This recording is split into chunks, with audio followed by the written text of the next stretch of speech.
আলহামদুলিল্লাহ, আজ আমি আপনাদের সঙ্গে আলোচনা করব সূরা ইখলাসের ফজিলত নিয়ে।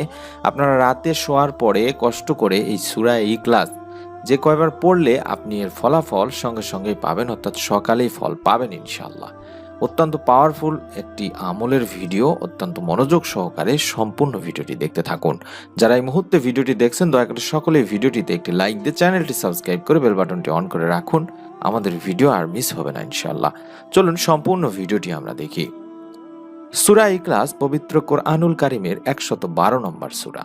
আল্লাহ তাআলা এই সূরাটিকে অত্যন্ত মর্যাদা দিয়ে বানিয়েছেন। পবিত্র কোরআনুল কারীমের এক তৃতীয়াংশ বলা হয় এই সূরাটিকে। আয়াত সংখ্যা মাত্র ৪টি। ১৫ অক্ষরের এই ছোট্ট সূরার মধ্যে রয়েছে মহান আল্লাহ তাআলার সবচেয়ে সুন্দর সংজ্ঞা ও পবিত্র সত্তার ব্যাখ্যা। ইখলাস অর্থ গভীর অনুরাগ, একনিষ্ঠতা, নিরেট বিশ্বাস, খাঁটি আনুগত্য। শিরক থেকে মুক্ত হয়ে তাওহীদ বা এক আল্লাহর উপর খাঁটি ও নিরেট বিশ্বাসী হওয়াকেই ইখলাস বলা হয়। মুশরিকেরা হযরত মুহাম্মদ সাল্লাল্লাহু আলাইহি সাল্লামকে আল্লাহর বংশ পরিচয় জিজ্ঞেস করেছিল, যার জবাবে এই সূরাটি নাজিল করা হয়েছে।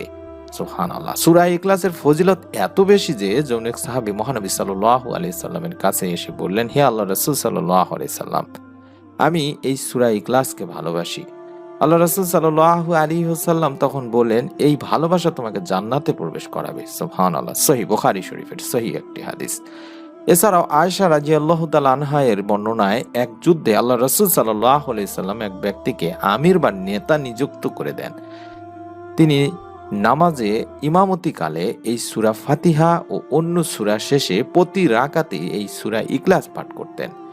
যুদ্ধ থেকে ফিরে লোকেরা এই ব্যাপারে অভিযোগ করলে তিনি তাদেরকে ডেকে এর কারণ জিজ্ঞাসা করেন। নেতা উত্তর দেন যে এই সূরায় আল্লাহর পরিচয় পায়, তাই এই সূরাকে আমি ভালোবাসি। এ কথা শুনিয়া রাসূল সাল্লাল্লাহু আলাইহি সাল্লাম বললেন, তাহলে আল্লাহ তোমাকে ভালোবাসেন। সহিহ বুখারী মুসলিম শরীফের সহিহ একটি হাদিস। সুবহানাল্লাহ, সুবহানাল্লাহ। এই পবিত্র ছোট্ট সূরাটি আপনারা যদি একবার, দুইবার, তিনবার, 11 বার, 10 বার পড়তে পারেন তাহলে এর ফজিলত কি সেটি আমি সংক্ষেপে তুলে ধরছি। নবীজি সাল্লাল্লাহু আলাইহি সাল্লাম তার সাহাবীদেরকে বললেন, তোমাদের কেউ কি এক রাতে পবিত্র কোরআনুল কারীমের এক তৃতীয়াংশ তিলাওয়াত করা সাধ্যাতীত মনে করো? এই প্রশ্ন তাদের জন্য কঠিন ছিল, অর্থাৎ এই কাজটি করা তাদের কারোর পক্ষে সম্ভব ছিল না। এরপর তারা বলল, হে আল্লাহর রাসূল সাল্লাল্লাহু আলাইহি সাল্লাম, আমাদের মধ্যে কার সাধ্য আছে যে সে এটা পারবে? তখন বিশ্বনবী প্রিয় নবী সাল্লাল্লাহু আলাইহি সাল্লাম বললেন, কুল হুয়াল্লাহু আহাদ, অর্থাৎ সূরা ইখলাস পবিত্র কোরআনুল কারীমের 3 ভাগের 1 ভাগ। সহিহ বুখারী শরীফের সহিহ একটি হাদিস। একবার যদি সূরা ইখলাস পাঠ করেন তাহলে পবিত্র কোরআনুল কারীমের এক তৃতীয়াংশ অর্থাৎ 10 পারা খতম করার সওয়াব পাওয়া যাবে। সুবহানাল্লাহ। যেটি বিশ্বনবী সাল্লাল্লাহু আলাইহি সাল্লামের হাদিস থেকে আমরা জানলাম যে এই সূরাটি পবিত্র কোরআনুল কারীমের 3 ভাগের 1 ভাগ। যদি আপনি 2 বার পড়তে পারেন তাহলে 20 খতম, অর্থাৎ পবিত্র কোরআনুল কারীমের 2 তৃতীয়াংশ খতম করার সওয়াব পাবেন। আর 3 বার যদি পাঠ করেন তাহলে সম্পূর্ণ কোরআন অর্থাৎ 30 পারা পুরো কোরআন খতম করার সওয়াব আল্লাহ তাআলা আপনাকে দিবেন।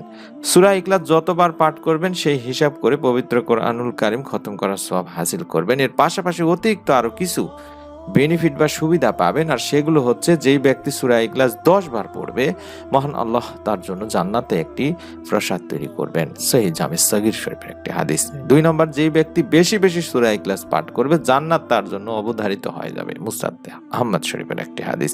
আর যে ব্যক্তি 11 বার সূরা ইখলাস পাঠ করবে শয়তান তার সমগ্র বাহিনী তার বিরুদ্ধে যদি সেদিন লাগিয়েও দেয় তাহলেও সেই দিন তাকে গুনাহের কাজ করাতে পারবে না, যতক্ষণ না সে নিজের ইচ্ছায় না করবে।